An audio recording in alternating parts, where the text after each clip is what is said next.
کوئی پلاٹ لیا یا مکان لیا اور اس کو بیچنے کے لیے نہیں خریدا ہے، اپنے رہنے کے لیے خریدا یا ایسے ہی رکھ کر کے چھوڑ دیا ہے کہ کبھی کام آئے گا، تو اس پلاٹ اور مکان پراپرٹی وغیرہ میں زکوٰۃ واجب نہیں ہوتی ہے۔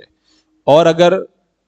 پلاٹ مکان جائیداد وغیرہ کوئی اس لیے خریدے تاکہ اس کو میں بیچوں اور بیچ کر کے نفع کماؤں،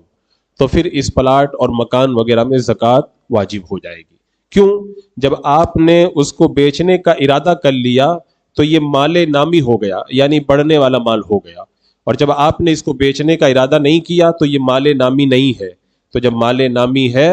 تو زکوٰۃ واجب ہے، اور مال نامی نہیں ہے تو زکوٰۃ واجب نہیں ہے۔ تو یہ مسئلہ یاد رکھیں کہ جو پلاٹ اور مکان وغیرہ بیچنے کے لیے خریدیں گے اس پلاٹ اور مکان میں زکوٰۃ واجب ہوگی، اور جس کو بیچنے کے لیے نہیں خریدیں گے اس میں زکوٰۃ واجب نہیں ہوگی۔ اب یہاں پر ایک مسئلہ یہ پیش آتا ہے کہ کبھی کبھی آدمی کوئی سامان خرید لیتا ہے اور پہلے بیچنے کی نیت نہیں تھی، بعد میں یہ ارادہ بنا لیا کہ اس کو میں بیچوں گا، تو کیا بعد میں جو بیچنے کا ارادہ بنا دیا تو یہ مال نامی ہو گیا اور اس میں زکوٰۃ واجب ہو گئی یا نہیں؟ تو مسئلہ یہ ہے کہ نیت تجارت کے لیے شرط یہ ہے کہ عقد کے وقت نیت ہو، یعنی جب خرید رہا تھا تبھی اس کی نیت ہو۔ اگر رکھنے کے لیے کوئی چیز خریدے